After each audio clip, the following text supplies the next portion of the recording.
afternoon, everyone. We are joined with Justin Rose. Justin, you're making your 8th start here at the RBC Heritage. Start off with some comments, what it's like to be back here in Hilton Head.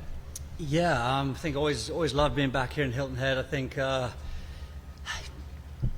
just the vibe of the place, I think, is always a great place to be post Masters, I think for all players, you sort of amp up to the first major of the year so much in your own mind that coming to sort of more of a cool kind of holiday destination vibe for a couple of days is nice just to reset.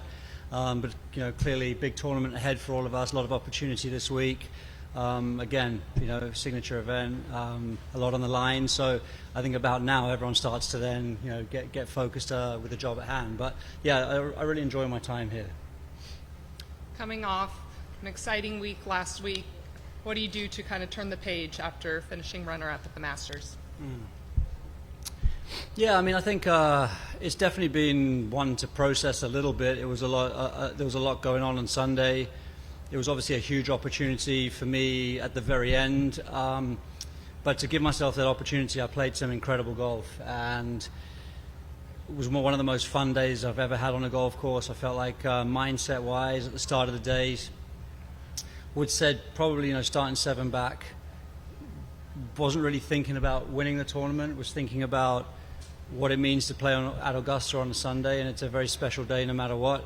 And I feel like I just got into my round quite nicely from the beginning. But then around Amen Corner, which is probably the most special stretch of golf that there is, just went to this different place, and things just really started to flow for me. And I started to believe that we were onto something pretty big. And then didn't really track Rory's round hole by hole, but then definitely got the sense on 16 that I was right in it and had an opportunity to sort of put some heat on it and to potentially win. So, great to kind of keep making birdies towards the end of my round. Clearly a couple mistakes here and there crept in, but other than that, it was a pretty flawless day.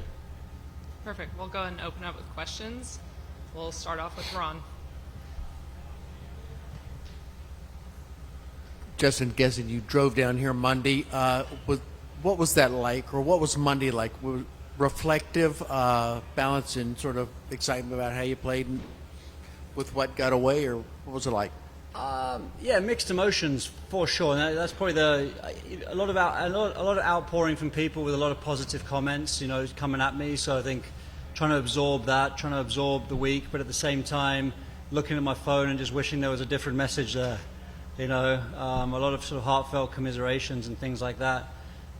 But clearly, having been in that situation before as well, and then again, even more this time, could really sense what it would be like to win it, and felt like I was right there on the edge of winning it, obviously. So a little bit of, certainly don't feel down in any way, shape or form, just because of the performance I was able to put in and how I was able to feel putting in that performance, but just sort of, don't know what the right word is, tormented probably by the thought of what might have been, So obviously just bouncing back and forth with those two emotions.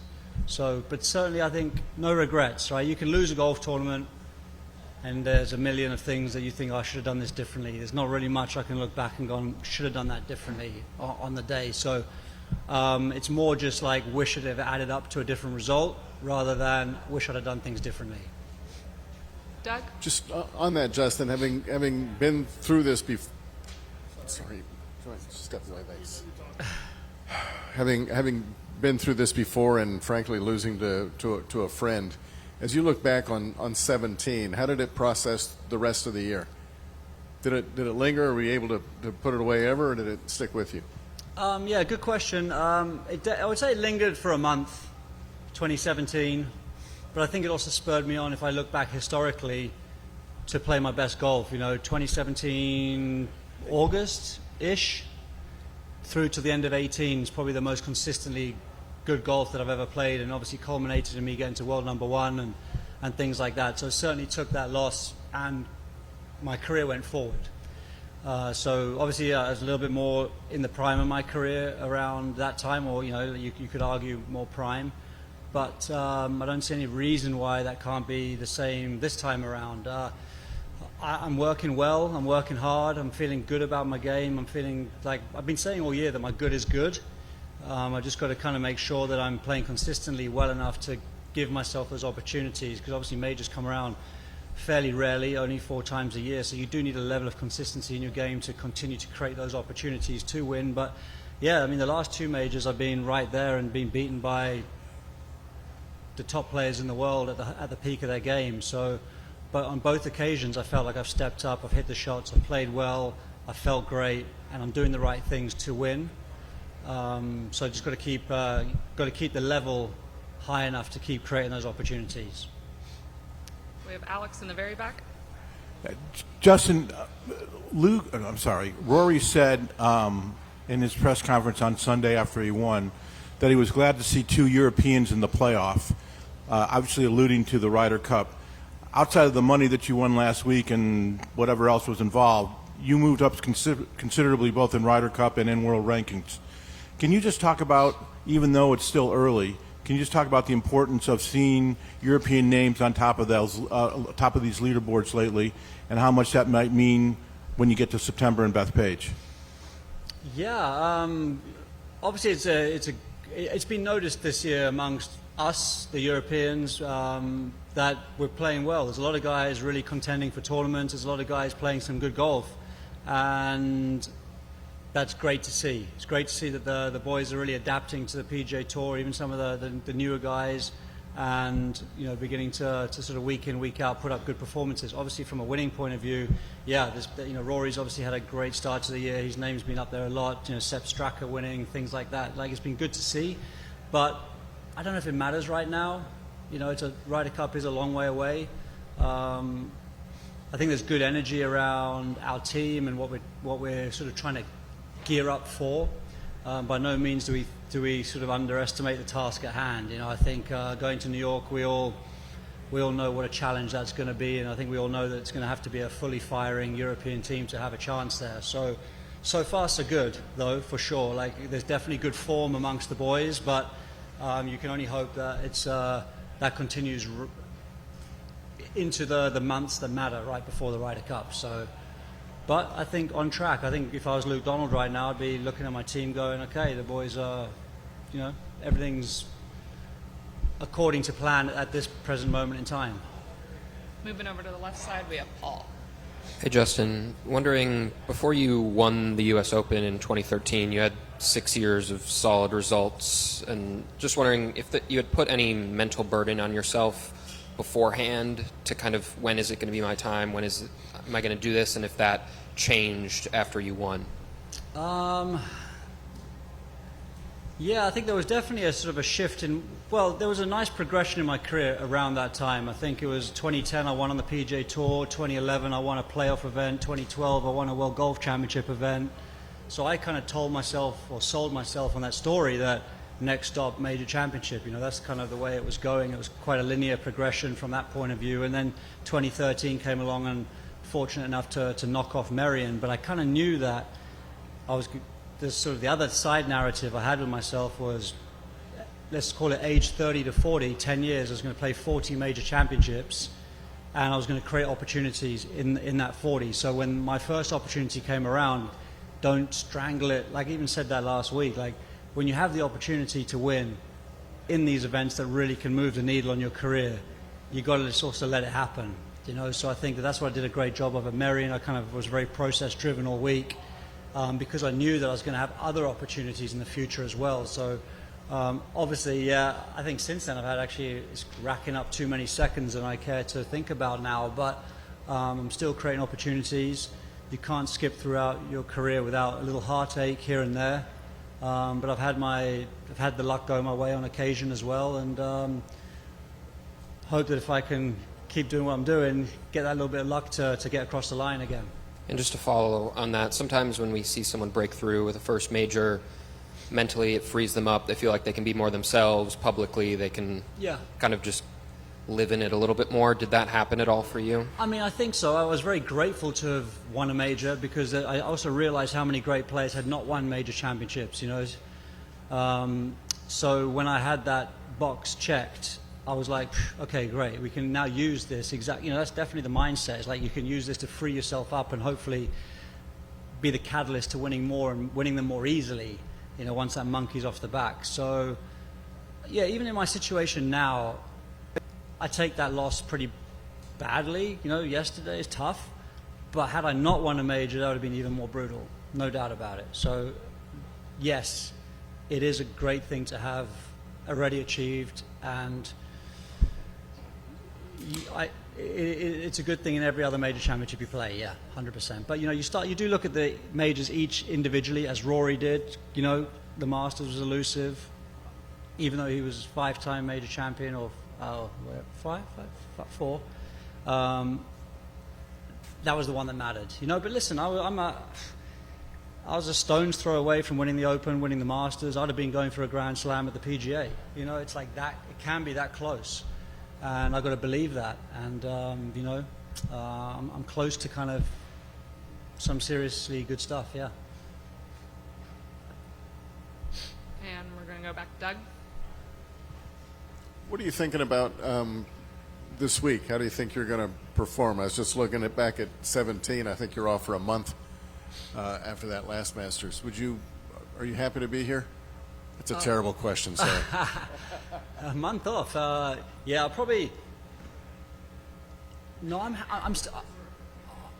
happy to be here, to be honest with you. Yeah, I am, and I'm very motivated just generally this year. And I would say that that's been the difference this year. I'm creating these better opportunities, these better weeks, because I feel like I'm doing the work away from golf tournaments as well. There's just a bit more energy and motivation and belief in what I'm doing and what I'm trying to achieve. So, yeah, of course, I'm looking forward to going home next week for a 2-week reset. I think that's important, especially living in England. I feel like those are very key weeks for me to make sure I'm kind of maintaining my energy and things like that to come back and compete. But yeah, all in all, I'm not yearning for time off or anything like that. I'm quite focused on the next objectives, yeah. And you may have addressed this a little bit last week, but why do you have energy? Why are you doing this at age 43 with a pretty sizable list of accomplishments already? What keeps you going at this stage? Just the belief that I still can have these special moments in the game is what I'm calling them. I think that little things like holding the putt on the Friday at the Ryder Cup with all the team around me, that's a moment I'll remember. Like, it's a special moment. Even the Open Championship was special, walking down 18, being right in it, holding the putt at Augusta on 18 on Sunday and seeing the crowd stand up, and those are special moments. I want it to be accompanied with the requisite trophy as well, don't get me wrong, but the reason I'm playing is to sort of feel those moments that really matter in your career and in your life. And I believe that the point is, the reason I'm working hard enough to do it is because I still have that belief that it's possible. And I think that's why these weeks are important for me still, is that it's just reaffirming that it's still possible. Adam? Justin, you talked a little bit about the moment of the hug you had with Rory, but were you able to see or talk to your wife afterward about the hug that she had with Rory? Because that looked like a pretty cool moment too. No, not really. The mystery woman. There was some article somewhere like, who's the mystery woman that was hugging Rory? It turned out to be Kate. I was like, that's pretty funny. Listen, I think in the moment you realize what it means to everybody involved. You realize what it means to other families, what they must be feeling, and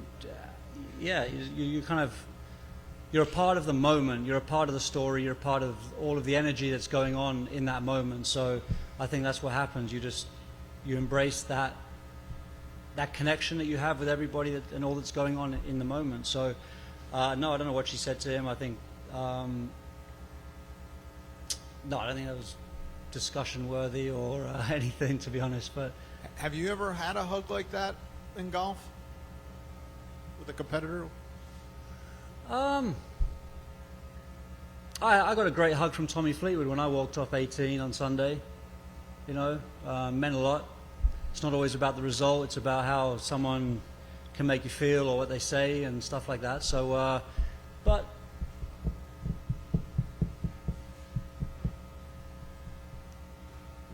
I don't know. I can't think of it, to be honest. But sometimes your mind's spinning a million miles an hour in those situations, and often it's hard to take in what someone might say to you in that moment anyway, I believe. Perfect. We have a special guest here. We have men's golf team from Yeah. Charleston. We're going to take one question here. I'd like to ask you what you think your biggest inspiration would be as a golf player. What's my biggest inspiration? Yes, sir. Yeah, I think, well, I think my dad early in my career was a big inspiration for me. I think he kind of laid out, well, he taught me the game, and I think sort of very subtly kind of like guided me down a little path where I began to realize what I was capable of or what it might look like to be a pro. And I'd always think that I felt like I had a talent to play the game, but that talent was always like, it's a double-edged sword. Like, it's great to have a talent for something, but I also felt like it was a burden to have it as well. But I never wanted to see it as a burden. So I guess my inspiration, to answer your question, has always been to sort of maximize the potential that I've had in my game and the potential that my dad saw in me.